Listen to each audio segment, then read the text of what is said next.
মেয়েটি বেশ সপ্রতিভভাবে গিয়ে বৈঠকখানার ঢালা বিছানায় বসে সেতার বাজালে। সীতানাথ রায় মশাই নিজে ডুগি তবলা ধরলেন। আমি গান বাজনার বিশেষ কিছু বুঝি নে, করি কয়লা আর চুনের আড়তদারি। তবুও মনে হলো মেয়েটি কাঁচা হাতে সেতার ধরেনি। সেতার নামিয়ে খানিক পরে সে যখন দুটি গান গাইলে, তখন মেয়েটির কণ্ঠস্বর আমার কাছে বেশ ভালোই লাগলো। তবে ওই যে বললুম, ও জিনিসের আমি সমজদার নই।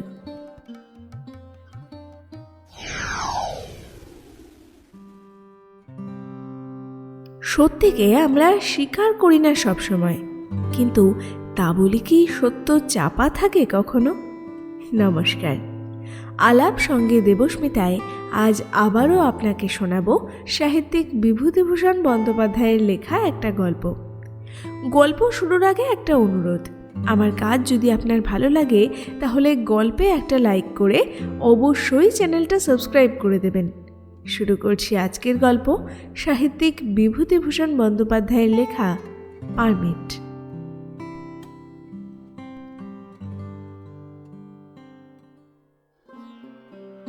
আজই সেই আশ্চর্য ব্যাপারটি আমার জীবনে ঘটেছে। এমন সব অত্যাশ্চর্য কাণ্ডও মানুষের জীবনে ঘটে যায় বিশ্বাস করতে পারছিলাম না। এখনও ভাবলে বিস্ময়ে অভিভূত হয়ে পড়ছি এক একবার। ভাদ্রের ভরা নদী, উভয় তীরের বনভূমির শাখা প্রশাখা জলের উপর নত হয়ে আছে। এক এক জায়গায় জলমগ্ন নল খাগড়ার বন নদীর স্রোতবেগে থরথর করে কাঁপছে। এমনি এক স্থানে জলের উপর কলমি শাকের দাম দেখে নৌকার মাঝি সয়ারাম শাক তুলতে ব্যস্ত হয়ে পড়ল নৌকো থামিয়ে। আমার সঙ্গী নকুর চক্রবর্তী তাকে বকছে, সন্ধে হবে, ফিরতে বড্ড দেরি হয়ে যাবে শাক তুলতে। নৌকো থেমে দাঁড়িয়ে জলের আবর্তে পাক খাচ্ছে। নকুর চক্রবর্তী বললে, একটা বিড়ি খাওয়া যাক, কি বলো? আমার ওসব দিকে মন ছিল না, তবুও কলের পুতুলের মতো ওর হাত থেকে বিড়ি নিয়ে ধরালুম। নকুর চক্রবর্তী জলের ধারের ধানগুলো সম্বন্ধে কি যেন বলছে। একবার সে বললে, যাক, একটা কাজের মতো কাজ হয়েছে, ধানটা খুব জোর পাওয়া গিয়েছে। তুমি না গেলে হাকিম কি ধান দিত? হাকিমের স্ত্রী তোমায় চেনে নাকি? ও না থাকলে আজ ধান হতো না, ছাই হতো। আমি অন্যমনস্কভাবে বললাম, গল্পে এমন ঘটনা অনেক পড়া গিয়েছে, কিন্তু বাস্তব জীবনে কটা ঘটে তাই ভাবছি। একটাও না। অথচ সন্ধে পড়লে হয়তো মনে হবে এমন গল্প অনেক পড়া গিয়েছে। জীবনের অলিখিত কাব্যে কত অধ্যায়, কত ঘটনা। এর পাঠক কে? না যে সে জীবন যাপন করছে। বহির্দেশে দণ্ডায়মান বিরাট জনতা উৎসুক শ্রোতা হতে পারে, দর্শক হতে পারে, কিন্তু রসিক সমজদার মাত্র, তার বেশি নয়। বাগজোলার খালের মধ্যে দিয়ে জলের তোড় মাঠের দিক দিয়ে দুধারের ঘন বনের মধ্যে দিয়ে এসে নদীতে পড়ছে। জলের তোড়ে একটা প্রকাণ্ড জগডুমুর গাছ শিকড় ছিঁড়ে জলে ঝুঁকে পড়ে আছে। নকুর চক্রবর্তী বললে, দেখো তো বাবা সয়ারাম, গাছটাতে যদি কচি কচি ডুমুর পাওয়া যায়, নৌকাটা একটু থামিয়ে পারো দিকি দুটো। তরি তরকারির যা দাম, তবু দুটো ডুমুর নিয়ে গেলে কাজ হবে। আর ধানটা পেয়ে বড্ড সুবিধে হয়েছে, কি বলো রামলাল? আমি বললাম, হ্যাঁ। তোমার আজ কি হয়েছে? কোনো দিকে যেন মন নেই। যা হয়েছে তা হয়েছে, ধান তো পেয়েছ? হ্যাঁ, 10 টাকায় 1 মণ ধান। এ না পেলে তোমার আমার মতো লোকের। নকুর চক্রবর্তীর কথাটা আমার মনে লাগলো বটে, কিন্তু কথাটা সত্যি। আমাদের মতো লোকের কি অবস্থা হতো আজ যদি সুবিধে দরের ধান না পাওয়া যেত। অথচ আজ নকুর চক্রবর্তী নিজের নামের সঙ্গে আমার নামটা জড়ালে শুনে মনের মধ্যে খচ করে উঠল কোথায়। অনেক দিন আগের কথা, আমার পিসিমার বাড়ি বামুনহাটি থেকে ফিরে আসছিলাম। আমি কলেজ থেকে বেরিয়েছি 4-5 বছর, কিন্তু তখনও কলকাতায় থাকি। ব্যবসা বাণিজ্যের দিকে চিরকাল মন। এক মারোয়ারি ফার্মে কাজ শিখি। 11 মাইল রাস্তা, মেঠো পথ। হেঁটে আসতে আসতে কাপাসি পাড়ার হাটতলায় বাঁধানো পুকুরের চাতালে বসে একটু বিশ্রাম করছি, এমন সময় খুব ব্যস্ত সমস্ত অবস্থায় দুটি লোককে আমার দিকে আসতে দেখে একটু আশ্চর্য হলাম। লোক দুটির মধ্যে একজন ভট্টাচ বামুন, মাথায় টিকি, ফর্সা রং, গায়ে সাদা উড়ুনি। অন্য লোকটি 18-19 বছর বয়সের ছোকরা মাত্র। দুজনেই খুব ঘর্মাক্ত, হাঁপাতে হাঁপাতে যেন অনেক দূর থেকে আসছে। ভট্টাচ মশাই আমার কাছে এসে বললেন, ও ছুটতে ছুটতে এসে ধরেছি, পাওয়া গিয়েছে শেষকালে। তোমার পিসিমার বাড়ি গিয়ে শুনি তুমি 8 ঘন্টা আগে বেরিয়েছ। তখনই রমেশকে বললাম, বাঁচালা বাঁচালা রমেশ, ধরতেই হবে পথে। আশ্চর্য হয়ে বললাম, ব্যাপার কি? আপনারা আমায় খুঁজছেন? হ্যাঁ বাবাজি, হ্যাঁ, দাঁড়াও, একটু একটু ছিড়িয়ে নি আগে। মনে মনে ভাবছি, এমন তো কোথাও চুরি বা খুন করে পালাচ্ছি নে, তবে এরা এমন ব্যস্ত সমস্ত হয়ে আমার পেছনে ছুটে কেন? কিন্তু কিছু পরেই ভট্টাচ মশাই আমার কৌতূহল নিবৃত্তি করলেন। আমায় বললেন, তোমায় এক্ষুনি যেতে হবে বাবাজি, এই পাশেই গ্রাম। সীতানাথ বাবুর নাম শোনোনি? এই অঞ্চলের জমিদার গো। তোমার সঙ্গে তার এক মেয়ের সম্বন্ধ আমি প্রস্তাব করেছি। তুমি এসেছো খবর পেয়ে তোমার পিসিমার বাড়ি দৌড়েছিলাম। এটি আমার ভাইপো। এতক্ষণে অনেকটা পরিষ্কার হয়ে গেল বটে, কিন্তু সবটা নয়। বললাম, কিন্তু আমি সেখানে যাব কেন হঠাৎ? মেয়ে দেখতে? মেয়ে দেখতে? আরে তারাই পাঠিয়ে দিয়েছেন আমায়। সীতানাথ বাবু বললেন, যাও নিয়ে এসো তাকে। তিনি কি করে জানলেন আমি পিসিমার বাড়ি গিয়েছি? তোমার যাবার দিন আমি তোমাকে দেখেছিলাম বাবাজি। সেদিন হাটে তোমার পিসেমশাইয়ের সঙ্গে দেখা। তিনি বললেন তুমি ওখানেই আছো। আমি এসে সীতানাথ বাবুকে বলতেই তিনি বললেন, নিয়ে এসো, মেয়ে দেখে যান তিনি। আমার মনের খটকা গেল না। কোথাও কিছু ভুল হয়ে থাকবে হয়তো। আমি বিবাহ করার জন্যে অত্যন্ত ব্যগ্র হয়ে উঠিনি। আমার পিসেমশাইয়ের বাড়ি 2 বছর 5 বছর অন্তর আমি একবার যাই। তিনিই বা কি করে জানলেন আমি বিয়ে করব কিনা? হঠাৎ আমার মনে একটা তীব্র কৌতূহল হলো। এমনভাবে রাস্তা থেকে ডেকে কেউ আমাকে কখনো মেয়ে দেখাতে নিয়ে যায়নি। সীতানাথ বাবু কেমন জমিদার, কেমন তার মেয়ে, এ আমাকে দেখতেই হবে। ওরা দুজনে আমাকে নিয়ে পাশের এক রাস্তা ধরলে। সেই রাস্তার দুধারে ঘন বাঁশবন। কাপাসি পাড়ার কুম্ভকার পাড়া ছাড়িয়ে একটা খুব বড় মাঠ। মাঠের মধ্যে অনেক দূরে কাদের একটা সাদা রঙের বাড়ি। ভট্টাচ মশাই বললেন, ওই হলো রায়দের বাড়ি। এ অঞ্চলে নাম ডাকাছে ওদের, বংশ খুব ভালো। নাম শোনোনি? আমি বিনীতভাবে বললাম, আমার এই অঞ্চলে তত বেশি যাতায়াত নেই, কাজেই অনেক লোকেরই নাম শুনিনি। একটা সাবেক আমলের বড় বাড়ির সামনে গিয়ে আমরা দাঁড়ালাম। বাড়িটা দেখেই বুঝলাম এক সময় এ বাড়ির মালিকেরা দেশের জমিদার ও শাসক ছিল। যদিও এখন এদের সে অবস্থা নেই, থাকলে রাস্তা থেকে ডেকে এনে আমায় মেয়ে দেখাতো না। একটি বেশ সুন্দর মতো ছোকরা আমাদের ডাক শুনে বাইরে এলো। তারপর এলেন কর্তা স্বয়ং সীতানাথ রায়। আমাদের সাদরে নিয়ে গিয়ে বসালেন বৈঠকখানার মধ্যে। খুব বড় সাবেকি বৈঠকখানা। দেওয়ালে বড় বড় হরিণের শিং, ঝাড় লণ্ঠন টাঙানো, বড় বড় পুরনো বিবর্ণ ছবি ভেতরে বাইরে ঝুলানো। বৈঠকখানার এক পাশের তক্তপোষের ওপর অনেকগুলি বাদ্যযন্ত্র, সেতার, তানপুরা, ডুগি তবলা প্রভৃতি।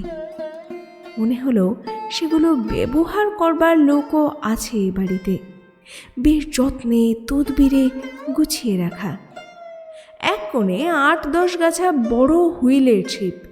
ভট্টাচার্য মশাই আমায় দেখিয়ে বললেন, এর নাম রামলাল চাটুজ্জে। এমন কিছু বিখ্যাত লোক আমি নই, অথচ কথার ভাবে মনে হলো আমার সম্বন্ধে এদের মধ্যে নিশ্চয়ই আলোচনা হয়েছে। সীতানাথবাবু আমার দিকে চেয়ে বললেন, আপনার পিসে মশাই ভবশঙ্কর বাবু, তার সঙ্গে আমার পরিচয় আছে। তিনি আমার সঙ্গে একবার আপনার কথা বলেছিলেন, আর তখন আপনি কোথায় পশ্চিমে চুনের ব্যবসা করতেন। খুব ব্যবসার ঝোঁক তো আপনার। হ্যাঁ, এই তো চাই বাঙালির, চাকরি করে দেশে গেলে উচ্ছন্নে গেছে।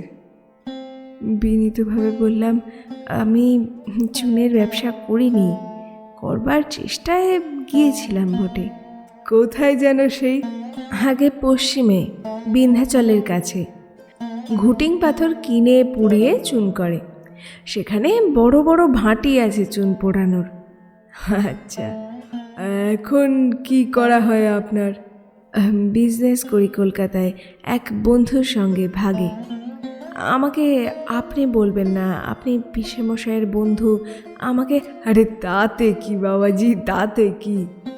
ব্রাহ্মণ সন্তান, কুলীনের সন্তান, সব নমস্য। কত বড় কুলীন বংশ আপনারা। এইবার খানিকটা আমার কাছে পরিষ্কার হয়ে গেল। সীতানাথ রায় মহাশয় পুরাতনপন্থী লোক, এখনো কৌলিন্য মানেন। আমাদের কুলীন হিসেবে একসময় বেশ নাম ডাক ছিল, বাবা বলতেন। এখন আর ওসব কে মানে বা গ্রাহ্য করে? তবে এই সব অজপাড়া গায়ে।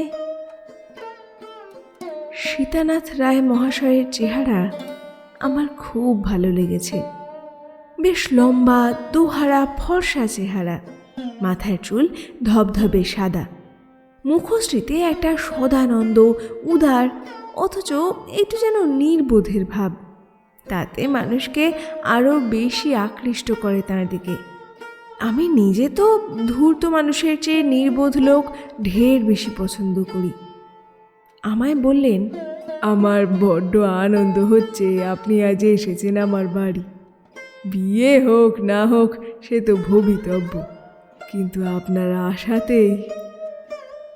গ্রামের 2-3টি ভদ্রলোক, কেউ কোঁচার টিক গায়ে, কেউ একটা আধময়লা পাঞ্জাবি গায়ে, এসে বৈঠকখানায় ঢুকে আমাদের দিকে চেয়ে নমস্কার করে বসলেন অন্যদিকে। রায় মশাই বললেন, ওদিকে কেন, সরে আসুন, সরে আসুন। এই যে ইনি রামলাল বাবু, আলাপ পরিচয় করুন। কিন্তু তাঁরা নিতান্ত গ্রাম্য লোক, আমার সঙ্গে আলাপ পরিচয় করতে তাদৃশ সাহস করলেন না বোধহয়। একটু পরে তাদের একজন নিজেই তামাক সেজে টানতে লাগলেন। ভট্টাচার্য মশাইও তামাক খাবেন বলে ওদিকে উঠে গেলেন। আমি আর রমেশ বসে রইলাম এদিকে। সীতানাথ রায় মহাশয় একটু পরে বাড়ির ভেতর থেকে এসে বললেন, চলুন একটু মিষ্টি মুখ করবেন। অজপাড়া গাঁয়ে এইটাই বলার রীতি। একটু শহর ঘেঁষা জায়গা হলে বলতো, চলুন চা খাবেন। বৈঠকখানা ছাড়িয়ে খুব বড় একটা হলঘর পার হয়ে ডাইনে বাঁয়ে দুদিকেই বারান্দাওয়ালা কুঠুরির সারি, অনেকগুলি কুঠুরি, 8-10টার কম নয়। তারপর আবার খোলা রোয়াক, পূব পশ্চিমে লম্বা। তারপর চাতাল বাঁধানো উঠোন পার হয়ে ওদিকের আর একটা বড় টানা ঢাকা বারান্দায় আমাদের নিয়ে যাওয়া হলো। আমি চারিদিকে চেয়ে চেয়ে দেখতে লাগলুম। প্রাচীন জমিদার বাড়ি বটে, ভেতরটা আগা গোড়া চক মেলানো, খুব উঁচু কার্নিশযুক্ত ছাদ, তবে সেকেলে বাড়ি, ছোট ছোট দরজা জানলা। বারান্দায় ৮-১০ জন লোকের প্রচুর জলযোগের আয়োজন সজ্জিত ছিল। সীতানাথ রায় মহাশয়ের প্রৌঢ়া গৃহিণী সকলকে লুচি পরিবেশন করলেন, কারণ এখানে বাইরের লোকের মধ্যে এক যা আমিই আছি, আর সবাই এই গ্রামেরই লোক। আমার মনে হলো তিনি লুচি পরিবেশনের ছলে আমায় দেখতে এসেছেন এবং বেশ একটু আগ্রহের সঙ্গেই আমার দিকে বারবার চেয়ে চেয়ে দেখছেন। জলযোগ আনতে রায়মশাই আমায় পাশের ঘরে নিয়ে গিয়ে ওর সঙ্গে আলাপ করিয়ে দিলেন। আমি পায়ের ধুলো নিয়ে প্রণাম করতেই তিনি বললেন, এসো বাবা, এসো। আমার মনে হলো ঠিক যেন নিজের মা। আমায় আর একটি বর্ষীয়সী মহিলার সঙ্গে তিনি আলাপ করিয়ে দিলেন। বললেন, বড় কুলীন বংশ, যদি এখন আমার মেয়ের শিব পুজোর জোর থাকে, তোমরা 5 জনে আশীর্বাদ করো। এরা আমার সঙ্গে যে অমায়িক হৃদ্যতাপূর্ণ ব্যবহার করলেন, শুধু এইসব পল্লী গ্রামেই তার তুলনা মেলে। নিজে আমি অত্যন্ত সংকুচিত হয়ে পড়লাম এদের আত্মীয়তায়। জানলা দিয়ে চোখে পড়ছে ওদের চক মেলানো ছাদের উপর ঝুঁকে পড়া নারিকেল বৃক্ষের কম্পমান শাখা প্রশাখা। একটু পরে বাইরের ঘরে মেয়ে দেখানো হলো। মেয়ে সুন্দরী না হোক, বেশ দেখতে শুনতে, বড় ঘরের মেয়ে বলে বোধ হয় বটে। সীতানাথ রায় মশাই নিজে যত্ন করে মেয়েকে গান বাজনা শিখিয়েছেন। বললেন, ভট্টাচার্য মশাই, বিনু আমার গান বাজনা জানে, সেতার বাজাতে পারে, সেটা একটু শুনতে উনি যদি চান। আমি সলজ্জ মুখে চুপ করে রইলাম। ভট্টাচার্য মশাই বললেন, হ্যাঁ হ্যাঁ, বিনু দিদি, একবার ধরো সেতারটা। মেয়েটি বেশ সপ্রতিভভাবে গিয়ে বৈঠকখানার ঢালা বিছানায় বসে সেতার বাজালে। সীতানাথ রায় মশাই নিজে ডুগি তবলা ধরলেন। আমি গান বাজনার বিশেষ কিছু বুঝি নে, করি কয়লা আর চুনের আড়তদারি। তবু মনে হলো মেয়েটি কাঁচা হাতে সেতার ধরেনি। সেতার নামিয়ে খানিক পরে সে যখন 2টি গান গাইলে, তখন মেয়েটির কণ্ঠস্বর আমার কাছে বেশ ভালোই লাগলো। তবে ওই যে বললুম, ও জিনিসের আমি সমজদার নই। সেই অপরাহ্নটি আমার জীবনের এক অদ্ভুত অপরাহ্ন বটে। দূর সম্পর্কের পিসিমার বাড়ি থেকে ফিরছি, থাকি কলকাতায়। যখন আসি বাড়িতে কালে ভদ্রে, তখন হাঁটা পথে 11-12 মাইল পথ নানা ধরনের পাড়া, গাঁ, বিল, বাঁওড়ের মধ্যে দিয়ে যাবার প্রলোভনেই পিসিমার বাড়ি যাই, বিশেষ কোনো আত্মীয়তার টানে নয়। সেই পথে ফেরবার সময় এ যেন এক দুর্লভ অভিজ্ঞতা। কখনো শুনিনি যাদের নাম, তাদের বাড়িতে এসে এমন অমায়িক ব্যবহার পাওয়া আমার কাছে সম্পূর্ণ অভিনব। এই প্রাচীন জমিদার বাড়ি, ওই ভাঙা পুজোর দালানের কার্নিশে বট চারাটা, জানালার বাইরে ওই গোলার শাড়ি, এই সুগায়িকা মেয়েটি, সব যেন স্বপ্ন। আমি জানি এ বিয়ে হবে না, বিয়ে করার ইচ্ছে নেইও আমার, থাকলেও উপায় নেই। ব্যবসা জীবনের সবে আমার শুরু। এখন বিয়ে করে নিজেকে সংসার জালে আমি জড়িত করতে চাই না। তাছাড়া ওরা অনেক কিছু ভুল খবর শুনেছেন আমার সম্বন্ধে, এটা ওদের কথাবার্তা থেকে বুঝতে পারলাম। আমি সামান্যই ব্যবসা করি, তাও একটি বন্ধুর সঙ্গে ভাগে। সামান্য পুঁজির ওপর ব্যবসা। এমন কিছু আয় হয় না যাতে কলকাতা শহরে বাসা করে পরিবার নিয়ে সচ্ছলভাবে থাকা যায়। এমন সময় ভট্টাচার্য মশাই এমন একটি কথা বললেন যাতে আমি একেবারে অবাক হয়ে তার মুখের দিকে চেয়ে রইলাম। তিনি বললেন, বাবাজির নিজের বাড়ি আছে কলকাতায়, নিজেই করেছেন। রায়মশাই বললেন, হ্যাঁ সে তো আপনি বললেন সেদিন। আমি অবাক। ভট্টাচার্য মশাই জেনে শুনে মিথ্যে কথা বলছেন ঘটকালি অগ্রসর করবার জন্যে, না উনি আমার সম্বন্ধে ভুল খবর পেয়েছেন? আমি তখনই প্রতিবাদ করতাম, কিন্তু হঠাৎ কেমন দুর্বলতা এসে গেল মনে। ওই যে মেয়েটি এখানে বসে আছে ওর কাছে এক্ষুনি এত খেলো হব কেন? বিয়ে হবে না জানি, মেয়েটি উঠে যাক, আমিও এখান থেকে চলে যাই, তারপর আমি যা করব তা তো আমার জানাই আছে। রায়মশাই বললেন, তাহলে মেয়েটিকে বাড়ির মধ্যে নিয়ে যেতে পারি? অপরাধের বোঝা যথেষ্টই ভারী হয়েছে তার কাছে আমার, আর নয়। আমি মেয়েকে নিয়ে যেতে বললাম। একটু পরে এলো বাড়ির মধ্যে থেকে মেয়ের হাতে নানা রকম সূচের কাজকর্ম, একটি রাস, কত রকমের তুলোর কুকুর, পশমের আসন, রুমাল, টেবিল ঢাকা কাপড়, মাছের আঁশের হাঁস ফ্রেমে বাঁধানো ইত্যাদি।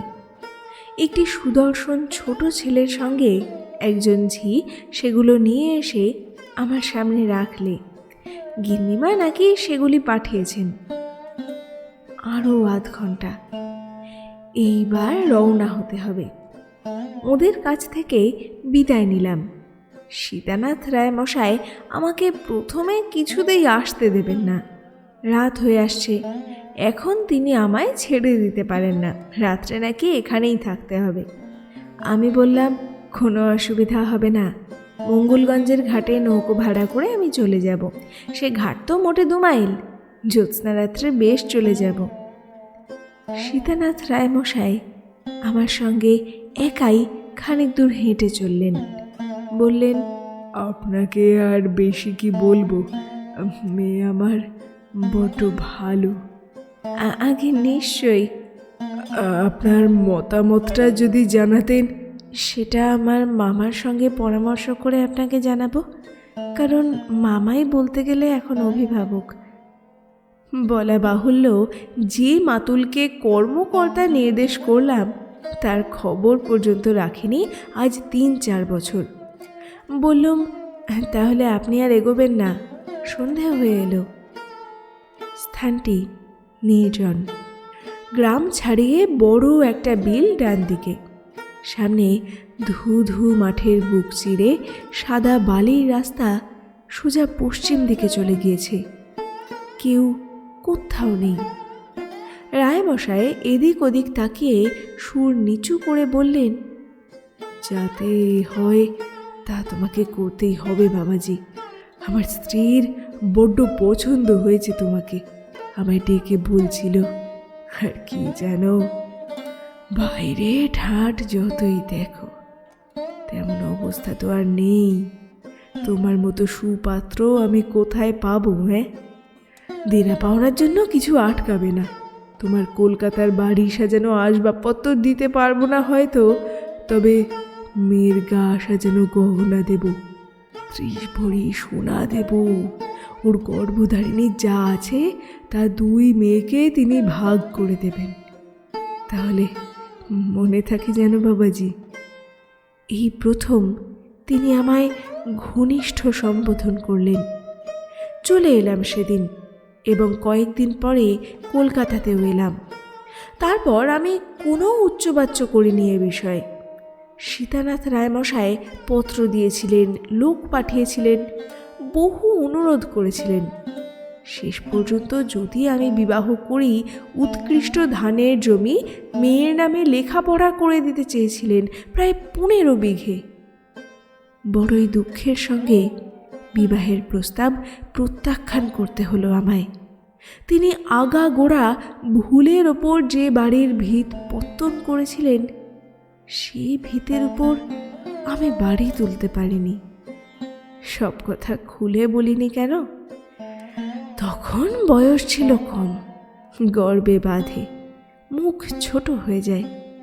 এখন হলে সব খুলে বলতাম, তখন তা পারিনি। এখন দেশেই আছি। এই যুদ্ধের বাজারে স্ত্রী পুত্র নিয়ে সংসার চালানো বড়ই কষ্ট।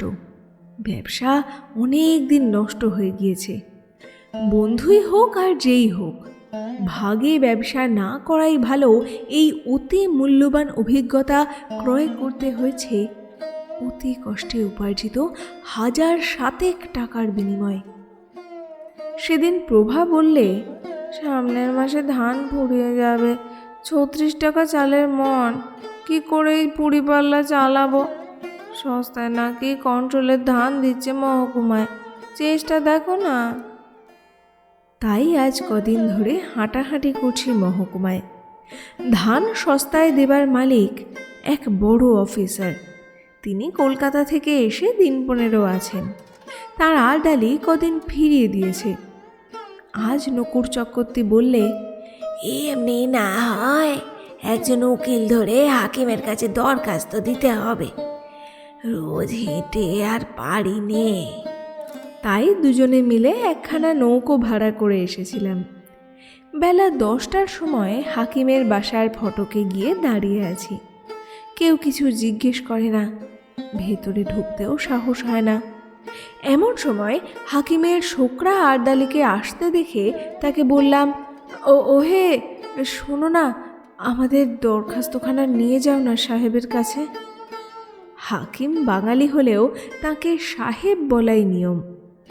লোকটা ইতস্তত করছে দেখে নকুর চক্রবর্তী তাকে 2 আনা পয়সা দিয়ে বললে, পান বিড়ি খেয়েও, আমরা গরিব লোক, নিয়ে যাও না দরখাস্তখানা। আজ 9 দিন হাঁটাহাঁটি করছি, ধান মঞ্জুর হলে তোমায় আরও কিছু দেব। আরদালি কি ভেবে দরখাস্ত নিয়ে চলে গেল। 2 ঘন্টা কারো দেখা নেই, কেউ ডাকে না। সাহেব তো দূরের কথা, আরদালিরও চুলের টিকে আর দেখা যায় না। নকুর চক্রবর্তী বললে, কি ব্যাপারে, 2 আনা পয়সাই গেল এ বাজারে? থাকলে তবুও ছেলে পেলের জন্য 2খানা কুচো গজা টজা নিয়ে গেলে। এমন সময় সেই ছোকরা আরদালি বারান্দায় বেরিয়ে বললে, রামলাল বাবু কার নাম? নকুর চক্রবর্তী বললে, যাও হে, তোমার ডাক পড়েছে, দেখে এসো। আমার কথাটা একটু বলো, না খেয়ে মরে যাবে ছেলে পিলে। বারান্দা পার হয়ে সামনের সাজানো মাঝারি গোছের ঘরে ঢুকেই আমি সামনে একটি মহিলাকে দেখে একেবারে চমকে গেলাম। থতমত খেয়ে সরে যাব কিনা ভাবছি, এমন সময় মেয়েটি হাত তুলে আমায় নমস্কার করলে। আমি আরও থতমত খেয়ে গেলাম। হাতের একখানা কাগজ দেখিয়ে মেয়েটি বললে, এই দরখাস্ত আপনি করেছেন? আমি আপনার নাম দেখে বুঝেছি, আর গ্রামের নাম দেখে। আমায় চিনতে পারলেন না? নিজেকে খানিকটা সামলে নিয়ে মেয়েটির দিকে ভালো করে চাইলাম। কোথায় যেন দেখেছি, কিন্তু মনে করতে পারলাম না কোথায় দেখেছি। মেয়েটি মৃদু হেসে বললে, আমাদের বাড়ি আপনি গিয়েছিলেন। আমার বাবার নাম শ্রী সীতানাথ রায়, কাপাসিপাড়া। আমার সমস্ত শরীর যেন কাঠের মতো আড়ষ্ট হয়ে গিয়েছে। এই সেই স্মৃতি, সীতানাথ রায়ের মেয়ে। মেয়েটি আবার বললে, আমি আপনাকে আরও 2 দিন দেখেছি, দেখেই চিনেছিলাম। একটু সন্দেহ ছিল, আজ দরখাস্তে আপনার নাম দেখে আর সন্দেহ রইল না। উনি একটু বিশ্রাম করছেন, আপনার দরখাস্ত ওকে বলে মঞ্জুর করিয়েছি, নিয়ে যান। চেহারা খারাপ হয়ে গিয়েছে আপনার আগের থেকে, একটু চা খাবেন? আমি যেন সংজ্ঞা ফিরে পেয়ে বললাম, না না, এখন থাক। মেয়েটি হাত তুলে নমস্কার করে বললে, এবার এখানে এলে কিন্তু আবার দেখা করবেন।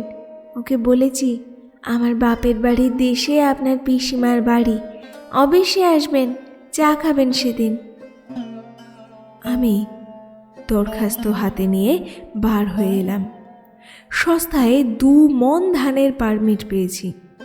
স্ত্রী পুত্র এখন 2 মাস খেয়ে বাঁচবে।